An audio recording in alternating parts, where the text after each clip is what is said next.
is Kristen Westlake. I'm the principal of a PR and marketing firm called the Continuum Partners, and we work for FinClear. And one of the things that we do for them is coordinate their webinar series. So that's who I am. Here with us today, we have Ned Phillips.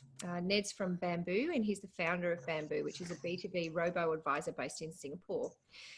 They offer digital wealth services to all companies looking to tap into the rapid change of financial technology. Bamboo has partnered with world-leading companies such as Reuters to create a cutting-edge robo-advisory service that is scalable. Ned's been in Asia for 25 years and working in fintech since 1999. So he went through the first dot-com wave in the early 2000s, then with E-Trade, and was part of the transformation of stock exchange technology with the SGX and Chi-X in the late 2000s. He sees this fintech wave as the culmination of all the advances that he's seen over the last 2 decades. We're also very lucky to have Pat from SixPark with us today. Pat is SixPark's co-chief executive officer, having founded SixPark in 2014 after a 25-year career in financial services, including at JP Morgan in New York, San Fran, and Melbourne. Since 2005, Pat worked at Georgica Associates, a private investment management firm here in Australia. In both those roles, Pat was involved in managing the global private equity investment portfolio and had specific responsibilities for investment strategy and portfolio management and reporting. So welcome, Pat, and welcome, Ned. Maybe if I could get you, just by way of introduction, to introduce your business models in a little bit more detail. Ned, perhaps you could introduce us to Bamboo first. Sure. Thank you, Kristen. Appreciate it. Hi, everybody. So Bamboo, as a B2B company, what we do is we design, build, and integrate robo-advisors. So what's the simplest way to really think about that? If you think about what were the earliest creators of robo-advisors, like a Betterment or a Wealthfront in the US, we really are a company that can design and build that for financial institutions. So we're about 4 years old now. We've built for about 20 banks globally. And yeah, looking forward to discuss today is that for us, we're based in Singapore and have delivered to companies across the Asia Pacific, but also in the US, and have really tried to understand how we can build what we've called the second generation of robo, and that's how we see our business. Great, thanks. Pat, maybe you could tell us a bit about SixPark. Yeah, sure. Thanks, Kristen. Hello, everybody. SixPark is an online investment management service.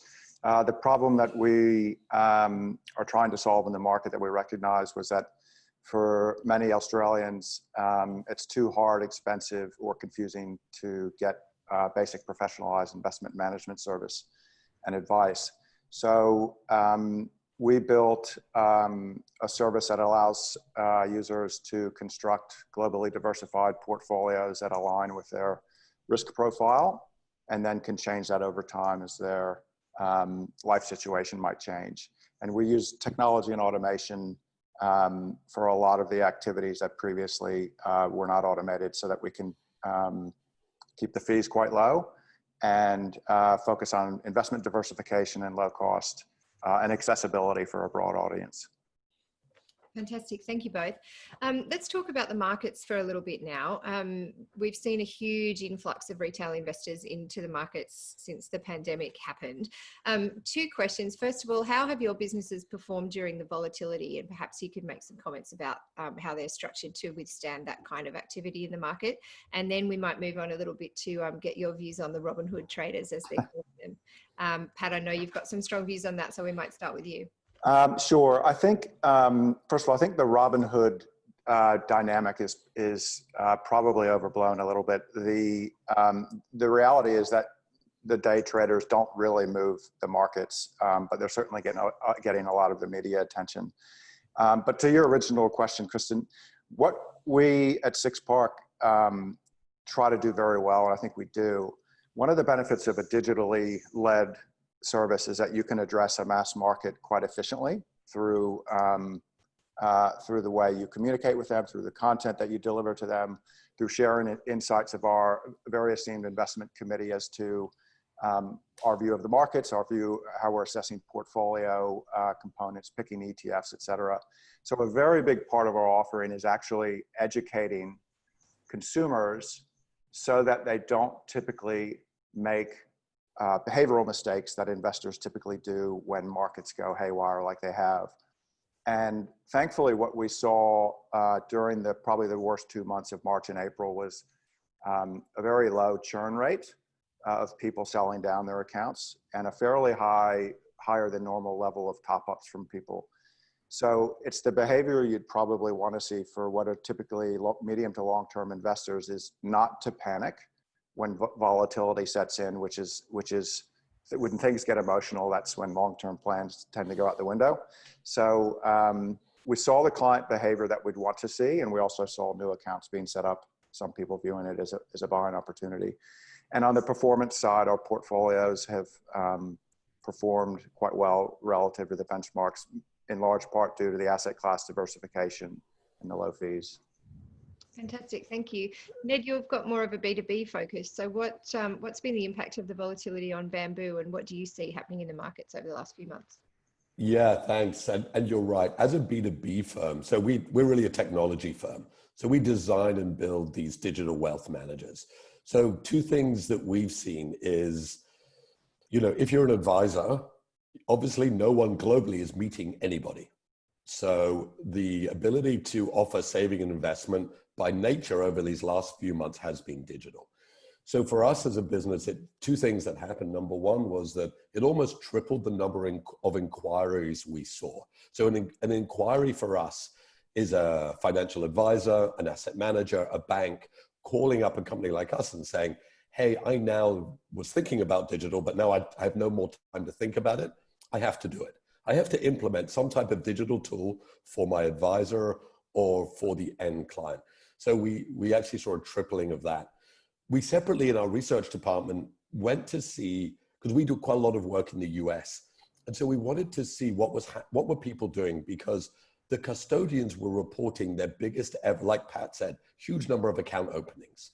So for example, Apex, one of the custodian clearers, saw 650,000 accounts opened in March alone. So it was their biggest. So they are a custodian broker for some of the other robo advisors out there. So the number of account openings has been sky high. So what we did was we did some research on Google keyword search, and people searching for a digital advisor, people searching for how to manage money digitally went up huge spikes from these Google searches. So what we saw was both the bank institutions themselves understanding we need to offer digital, and the customers themselves also realizing, wow, I can't meet my advisor, I'm going to have to go digital. So I think for us, the biggest thing that we saw was that change in behavior to digital now. Kristen, just maybe to add to that, Ned, I fully agree with that. Speaking with ComputerShare this morning, they've had 400,000 additional accounts during the period of volatility, which is a phenomenally big number in Australia. One of the problems in the market, and I think this is global, and so both Bamboo and SixPark, I think, are trying to solve this problem, is that fundamentally people need help. They don't need products, they need advice, they need guidance. And the Robinhood, this day trading effect is, so what happens with people who don't have the access to some form of help, have time on their hands, and have the ability to pull $10,000 out of super, and they can't gamble because that's been shut down. They become day traders, and that doesn't work very well for many people. And it's a really bad thing if they're doing it for their, with their savings out of superannuation. So fundamentally, I think what is a common goal of Bamboo and SixPark is to figure out how to get, either directly or through intermediaries, some form of assistance that is effective, efficient, engaging, and simple, and effectively fairly simple, because the financial services industry kind of has gotten itself into a knot by over complicating things. So really kind of simplifying it for the mass market. And to Ned's point, I think the adoption of digitally led solutions has accelerated, for obvious reasons, dramatically in the last 3 months. And Kristen, to your comment about the Robinhood effect, we're all for financial empowerment and people wanting to maybe pick stocks. That's fine. But there is a line where it becomes a bit of a dangerous dynamic. Yeah, and Pat, maybe just to come back in on that. So, and for all the asset managers listening here, please, I hope you don't take any offense at this next comment. So I heard somebody say at a conference once, so nobody wakes up in the morning and thinks, wow, I want to buy a balanced equity portfolio today. Yet institutions primarily sell products, but everybody needs an investment. And to square that circle, people wake up and think, I want to have a good retirement. I want to be able to afford my savings for my house, or whatever those financial goals are. And I think what is happening, it's starting to see with digital, is this coming together of the realization that what digital can do is this. So again, a lot of what we're trying to do is, how do you help people achieve their financial goals? People, more and more, these digital platforms are led by goals. And then people who are selling products are starting to realize, wow, I can't just sell a product. I need to help my customer achieve a goal. It's like a doctor selling medicine. People don't need the medicine, they need to get better. Yeah. And a lot of our research has found out, particularly in the US, a lot of people actually lead a cash flow negative life. And day trading on Robinhood doesn't solve that long-term investment plan. And I think really the biggest kind of silver lining that will come out of this volatile period is that, well, and again, I can't speak for everybody. I'm sure some people made money day trading, but day trading is an investment and it's hard. And number two is that more and more the services will be aligned with customers to say, if a customer will show their goals or put forward their goals, that the investment products will be aligned to achieving goals rather than just selling the products for the sake of themselves. And we're starting to see that happen more and more. And I think that's a great thing going forward. Fantastic. Thank you. That's a really nice segue into my next question as well. Pat, you touched briefly on the fact that the Australian financial advice industry is in a world of pain and has been for many years now. Sort of a toxic combination of lots and lots and lots of regulation and pressures from other quarters, which have seen a big exodus in people from the planning industry. But at the same time, there are more and more Australians that need financial advice than ever before, probably. Can you perhaps have a talk to the place that digital advice might have in that ecosystem and how you think that it may change over the next few years? Because we are seeing a big uptick in independence starting up now. Yeah, I think that's sort of a central question of the day to some extent, because the financial advice business model is being sort of turned on its head and reinvented to some extent. So what we are seeing, so the number of financial advisors in Australia has gone from something like 28,000 to 20,000 and going down. And as you rightly point out, Kristen, the number of people needing help is going up. Pleasantly, what we're seeing is more and more financial advisors and wealth firms, because we've recently launched a B2B service as well, which was kind of always our plan after we had the B2C offering proven out. We're seeing more and more financial advisors, wealth firms, banks view a digital offering as not so much a nice to have, but a need to have. And so the use cases in which we are working with financial advisors and wealth firms and accountants, there's three main ones. And I think that the fact that we're getting a lot of receptivity now that we didn't, say, get a year ago on this front speaks to where the industry is headed, where it's a combination of the tech digital solutions with the human advisor, because a human advisor is always going to be needed at the right time. But the use cases where we've seen it is a wealth firm where, say, somebody with $200,000 walks up to the door and says, can you give me some advice on what I should do with the investments? And the wealth firm is saying, no, you're too small. But they would like to say yes, because that's a future client for them. The second is an existing client that may be a legacy from a previous acquisition in which they're getting commissions, but they're not really providing much of a service for because they're too small. And those commissions are going to end Jan 1 of next year. So they're trying to figure out what do we do with what the industry is kind of called the orphan cohort. Digital advice is a very effective way to prospectively reach out and engage and keep those people within your ecosystem. And then the last one, which is surprisingly prevalent, is the high net worth, high value accounts clients of wealth firms who, for example, want to start an account for their kid or for a family trust. And they don't need the bells and whistles. They don't want the holistic solution. They just want to get an investment management solution up and running that's going to work well over time and not cost much. And the way to do that best, I have a bias here obviously, but is through a Robo-like service or some service that uses technology for efficiencies and uses ETFs to build, you know, well-constructed portfolios that are aligned with a risk profile. So what I think you'll see here in Australia is what's happened overseas, and Ned would have seen a lot of this because of the nature of his business model and where they are selling it into, is a convergence of kind of the traditional human-led practice complemented with, not threatened by, the digital-led services that will help them address a broader market more efficiently, and with all of the impact of the increasing costs of compliance and education and whatnot, the need for innovation in the industry is acutely high. So I actually think that this is a phenomenally good time to be getting into the wealth management space. It's a time when the business models are being, they're being forced to change, to be more efficient, and to focus on what the financial advisors want to focus most on, which is coaching my client, helping them through estate planning and some of the things that you could never automate. And financial advisors don't need to be asset managers. So I think you'll see the combination of these things. And we're seeing that now in Australia. I think it's sort of the same kind of dynamic that happened in the US in the wake of the GFC.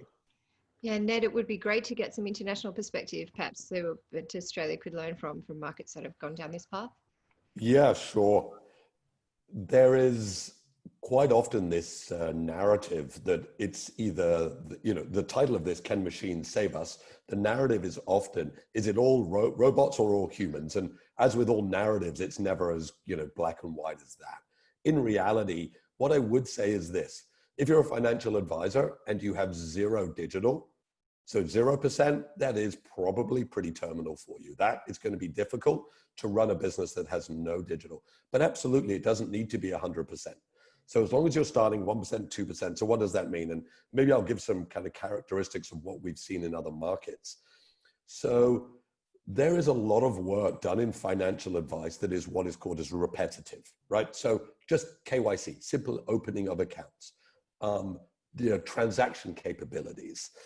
And with anything repetitive, yes, the machines can do it. So we actually, there is, I think you've all probably heard of DeepMind and Go.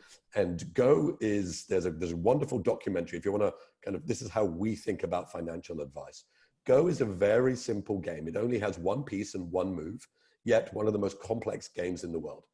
Your financial planning only has two moves: save or spend. That's it. Yet, for some reason, it's incredibly complex. And what is happening globally that we see is that the impact of digital is becoming clear in people's financial lives. So what we would call the repetitive, simple tasks are being done by machines. Now, what is also then starting to happen is some of the more intuitive financial planning is starting to become automated.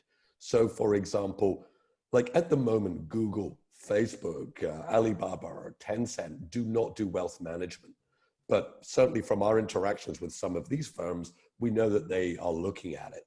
And if they do, they're not going to need to ask you, what is your salary, or what is your spending habits, or what do you want to save for?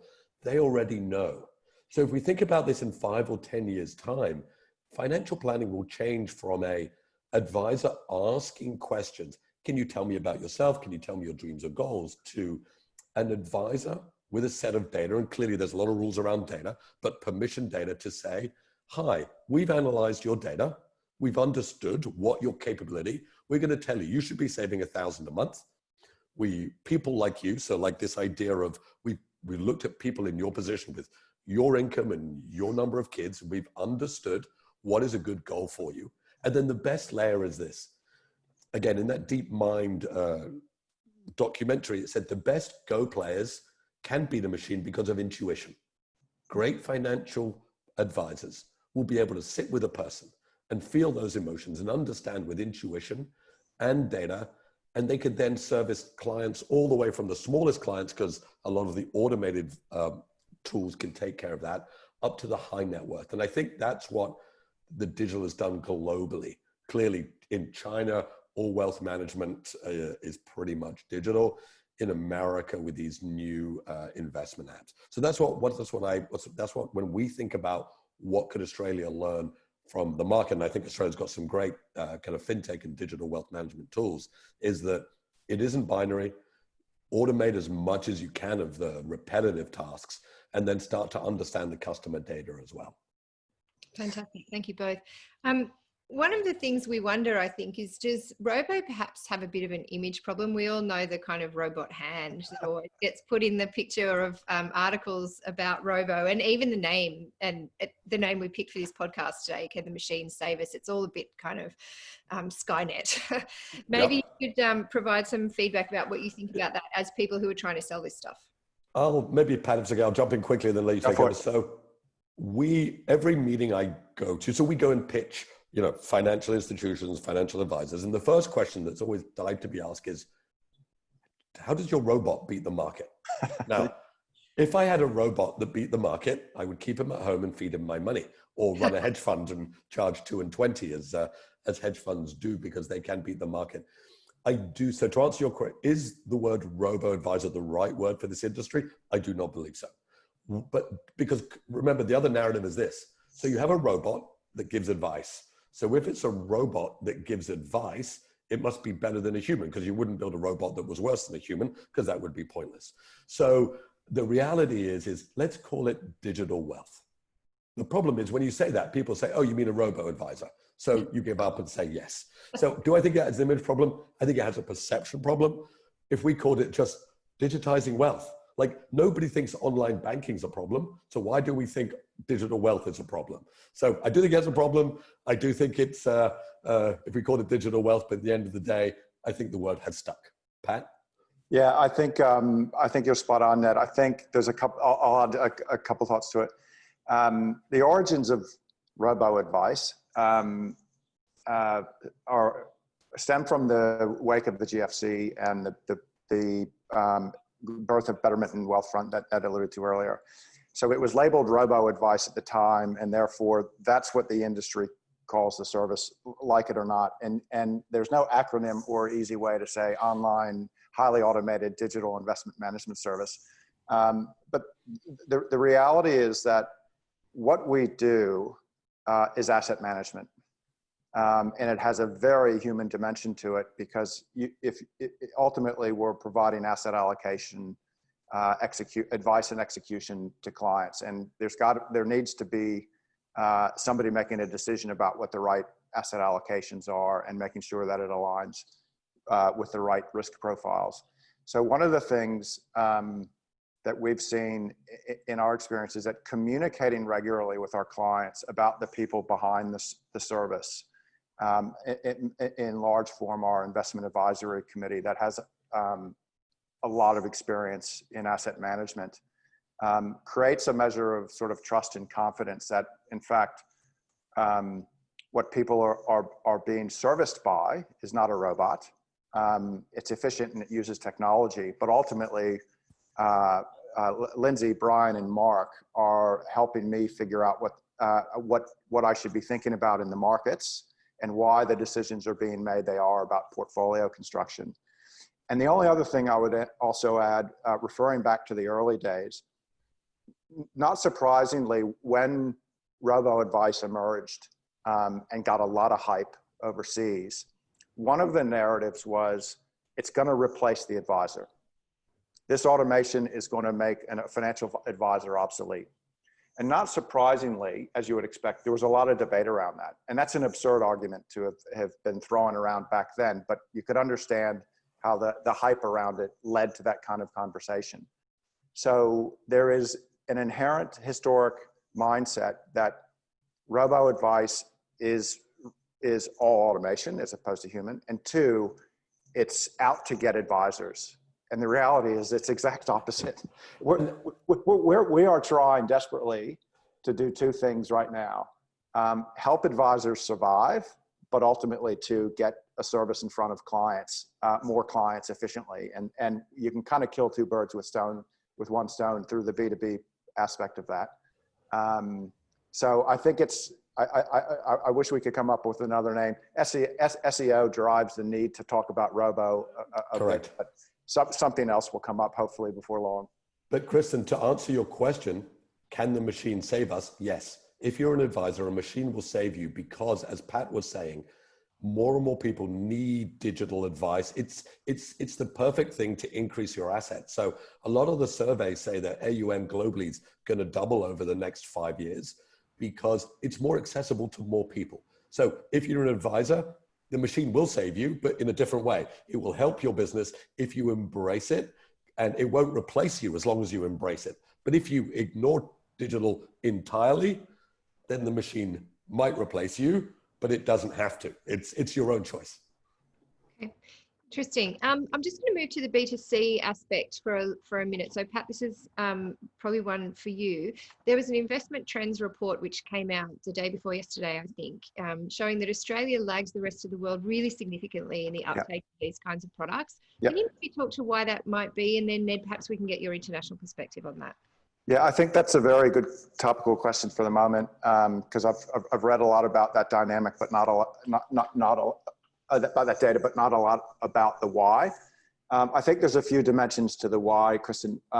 One, as I mentioned before, overseas, the GFC was one of the big catalysts for the consumer market to say, my money's not being managed the way I thought it was.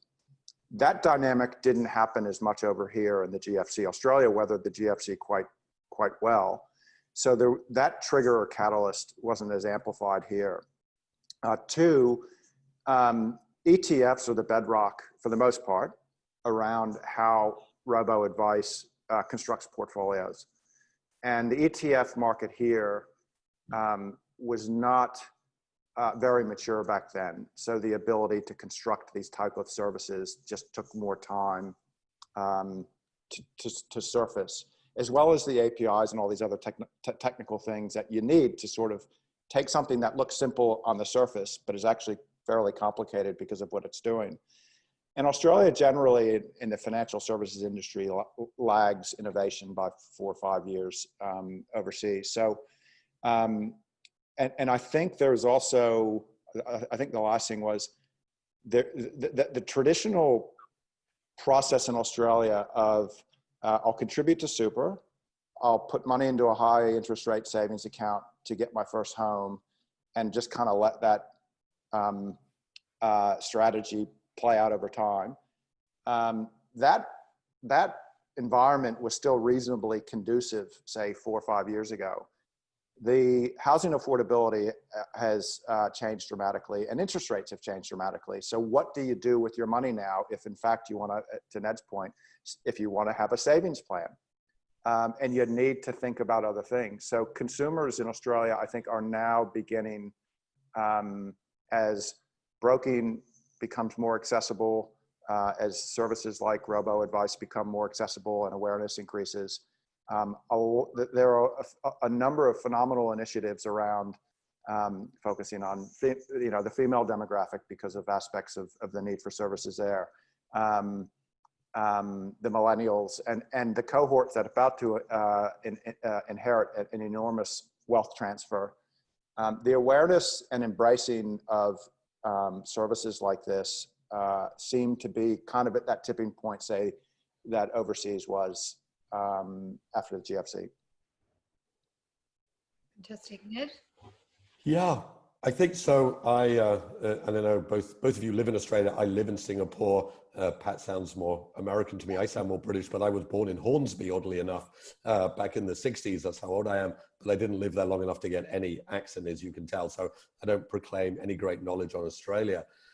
But maybe I'll look at it from so why is there not more adoption of these digital wealth tools? So, and again, again, I'm not an Australian expert, but if I look at it, so we're a small 70 people B2B fintech, right? So we design and build these for financial institutions. And obviously we know the B2C, like Pat does B2C, and we know a range of these. So we've actually built in America, in Europe, in Middle East, quite a bit. One thing we found is if a market is dominated by a small number of very large institutions, it's hard to break in as a fintech. So the big four in Australia. So what I'd have to do, if I took a choice to say, okay, Bamboo wants to come to Australia, and we definitely have explored, But what we see is, unless we can sell to one of the big four, it's going to be very hard to break in. Whereas in other markets, there's more avenues to break in. So rather than just from a pure B2C perspective is, why do more fintechs not open up? And so so interestingly, it's often seen as, if you're a firm in America, so let's say most of innovation comes out of, it doesn't come out of Silicon Valley. Again, that's the narrative. All of innovation doesn't come out of the Valley. It comes out of China and India and everywhere. But let's say you're looking to expand in markets. One of the challenges, so the great thing about Australia, particularly from America, is English language, okay? So it's much harder to go into India or China from a language or cultural perspective. Australia has a much closer cultural language connection. But then when you look at it and say, okay, the number of people in Australia is smaller, and particularly in financial services, you're gonna have to break a really strong stranglehold. So just talking to other fintechs who are innovative as we're all meant to be, are we truly any more innovative? Maybe, maybe not. We always have this phrase, fintechs have to get profitable before financial institutions have to get innovative. So that is the great race, right? And I think in Australia, that from what I see as a fintech firm, why there's not more offerings, it's hard for international firms to come to that market. No, it makes sense. And just one other thing that I picked out of the investment trends research that I thought was interesting and would welcome your comments on. Again, this is more B2C, but it suggests that women are much more likely to take up digital advice solutions than men. Is that something that you've seen, and why do you think that might be? We have seen that, thankfully, Kristen. Just under half of our clients are female clients, which has been very pleasing for us to see, and it's been probably in part because we've specifically tried to speak to that demographic. Fidelity did a great study, I forget however many years ago, but Fidelity has hundreds of thousands of accounts and clients. And they did a study across that client base and found that, and I'm going to generalize a little bit, but the themes are right.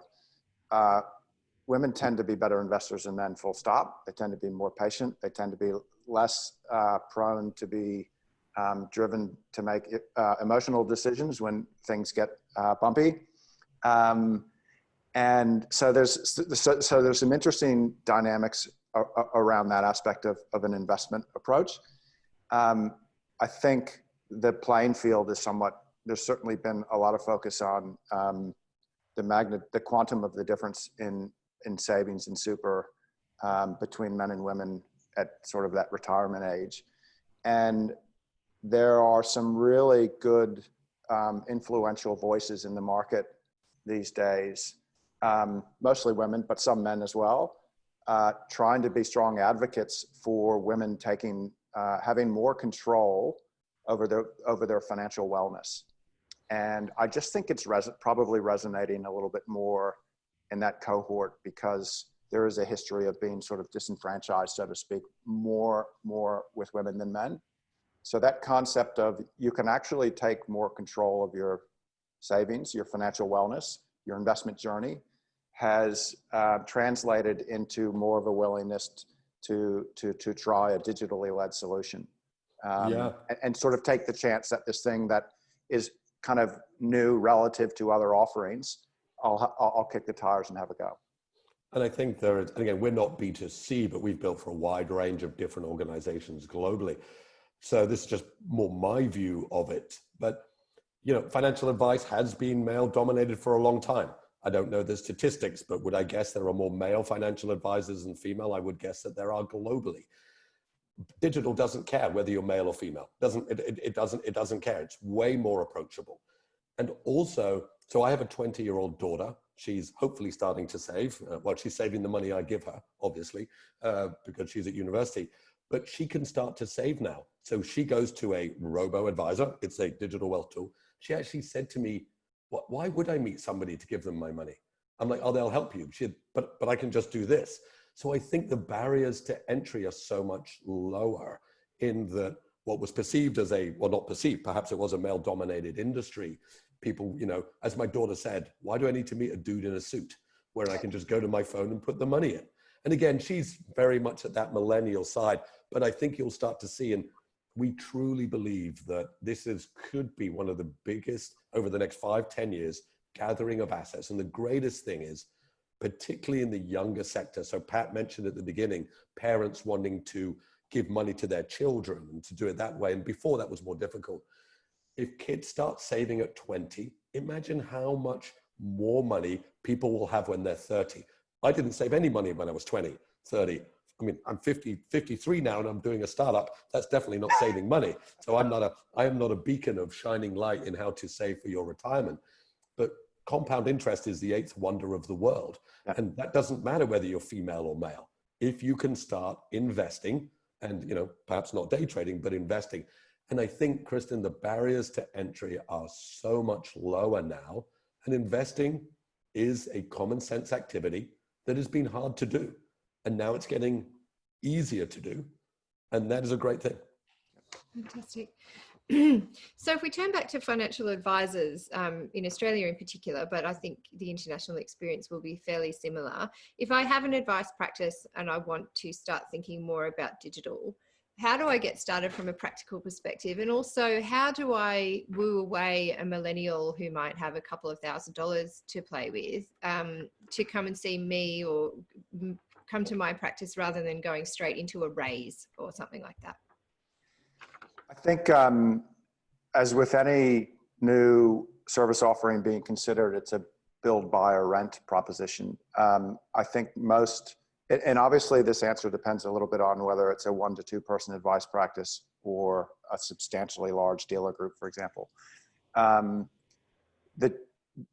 Typically speaking, building a technology solution is not really the core competency of a wealth firm.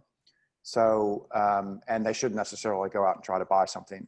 So that's where we're strong advocates of, and in the market now, partnering with wealth firms to basically be a service provider, as Bamboo does overseas, effectively be a service provider that enables a wealth firm to add a service like Robo Advice to its suite of services. And it can be white labeled, it can be not white labeled.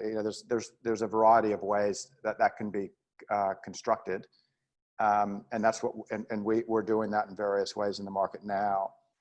And how you configure that probably also has a bearing on how far down, I don't want to say the food chain because that sounds horrible, but there are wealth firms that will just, in fact, not really want to have the $1,000 to $2,000 millennial accounts. And I can't say that that's necessarily a bad thing because that's, we consider ourselves playing in the same arena as Raise, but we don't, for example, consider ourselves a direct competitor because they take, their average accounts would be $1,000 or $2,000, and people we've seen tend to use that platform to save for something specific, but when they want asset management and advice, they'll come to a Robo Advice-like solution. But to your question, how would a practice think about it today? I think they would look at who is in the market that is working with B2B solutions that can collaboratively put their finger on what's the problem you're trying to solve. Do you want to solve it soon? And does it have strategic merit for you to do so for your business in the new environment? And that's the conversation we have when we go out and talk with advisors and wealth firms. Can you actually point to the problem you're trying to solve or the cohort you're trying to serve? Are you going to put some resource behind doing it? Because it does take a little bit of time, but we'll do the heavy lifting. And does this help you basically help the value of your firm? And when you have that type of discussion, you find out very quickly whether there's a solution that can work for you. Yeah, I would. So to add on to that, I think Pat's got it exactly right. You've got to work out two things. What are you trying to achieve, which let's assume is more clients and more assets, and what do you have? So for us being purely B2B for the last 4 years, so we've built, like, for example, Franklin Templeton is both an investor and a client of ours. And we've built for clients like HSBC, et cetera, Standard Chartered. And what we've found is when you're dealing with a huge firm like that, they clearly have, budgets, tech teams, existing infrastructure. So what you're dealing with is what they have. But to your question, and then when we went to look at what we would call the advisor markets, we've done a lot of work with RIAs, registered investment advisors in the US. What we realized is that it's what they didn't have that was the problem. They did not have a technical team, so they had nobody who understood what tech was. They didn't have a tech budget, and they didn't really have time because clients were kind of leaving them right now. So that's what because the reality is, as Pat says, the front end of a robo-advisor seems simple. It's a tool where you select your risk profile and buy a fund. It seems pretty simple. And I'm not self-serving. Do not try to build it yourself if you haven't built it before. This is hard, and it will take way more money. Whether you use SixPark or Bamboo or someone else, or don't do it, don't build it yourself. I promise you, unless you go and hire. So we have a team of 70 people who just designs and builds these robo-advisors, and it's still hard for us. So that means it's hard for everyone else. Unless you're a tier one and you want to go and buy a robo-advisor, like buy the whole company, that's big ticket. But for an advisor is this: figure out how much budget you have, figure out what tech team you have. If you have none, and again, this is not an advertorial, but we've realized that we've actually launched the service, which solves that problem. It's no upfront. We do all the tech, we deliver it in a month. And you don't have to understand anything about how it works. It comes with limited customization because really what you're buying is a product. So there are different ways to do it. Google search. But to your second question is, how do you lure a customer? Google SEO. So if you don't know what SEO is, this has nothing to do with investment advice, search engine optimization. Because here's the reality. Customers build it and they will come. No one's coming. Nobody's coming to see you. You have to understand how to market digitally. And the other question is, don't build something that sells products. You're not there to sell funds. You're there to help your customers achieve their goals. And if your platform is actually purely focused on achieving a customer's goals, they'll buy lots of products from you. So if you do all of those, and you understand how to market digitally, and if you understand that you're not trying to sell product, and if you can find the right partner that can solve your technical team and budget problem, that would be the way we would see to start it. Ned, just to add on to your point, because it resonates, we had a conversation with having a conversation with a substantial entity over here that has a couple thousand products on a platform, and they've put that in front of the customer base, and they're scratching their heads a bit as to why the uptake isn't high. And they didn't necessarily get it at the time, but they did shortly thereafter when we suggested that you're actually confusing the heck out of your audience, and they don't want to select. They want help. Correct. And they want it to be simple, and they want to be able to see exactly what it is that they have. And if you put 2,000 options in front of the mass market, they're going to say, I don't have any idea what to do, and walk away. Yeah, Wealth Simple, which was one of the first Canadian robos, their slogan was, we got you. And they did very well with that slogan. It's exactly as Pat says. Somebody doesn't want to select between 2,000 funds. They want somebody to say, hey, we got you. We're on top of this. This digital tool is going to make your life simpler. You're going to have a bigger likelihood of achieving your goals. Absolutely, Pat. That's awesome. Thank you. I'm sure that's very helpful. If anyone in the audience has a question or a comment, there's a question box down below, so feel free to pop that in there, and we're happy to take questions. While everyone's thinking about that, I just might ask for your sort of closing out comments, because we are at time now. How do you think the robo space is going to evolve in the next 12 months while we're still in this weird time, but maybe once we get through this to whatever lies beyond? Sure. I'll have to think about that first. So I'll actually do it the other way around. I'll start the long term and then come back to the 12 months. Everything. So we're only, I've been in fintech a while, 25 years. I would, in this last, say, 5 years, it's been this magical fintech period where everybody is focused on it. It's as if fintech was just invented, but it wasn't. There has never been a bigger move towards people using digital in finance. This should be wonderful for the asset management community. And I think we'll see the largest uptake of assets ever in the next generation, say 10, 15 years. And I really believe that this is the golden period for asset management, financial planning. Yes, it's very disruptive. Yes, it's changing a lot. And yes, you're going to have to really get to grips with it. But think about this. 10 years ago, online banking was something your bank might have. Imagine today your bank did not have online banking. It's just not a thing, right? Whereas today, much of wealth is still offline. In 10 years, the thought that a planner would be offline, it doesn't mean there's no humans, I want to be clear. So what is my 10-year thoughts? That in the next 12 months, digital now, people are going to scramble for solutions because literally we are in a period where people will meet less. So I think there'll be some short-term solutions and fixes, but long-term, I think this will be the greatest gathering of assets ever. Yeah, I would agree with that. And I'll do the same, sort of starting the long-term and move back. In this overseas now, JP Morgan, Goldman Sachs, Fidelity, Schwab, BlackRock, the biggest fund manager in the world, Wells Fargo, TD Ameritrade.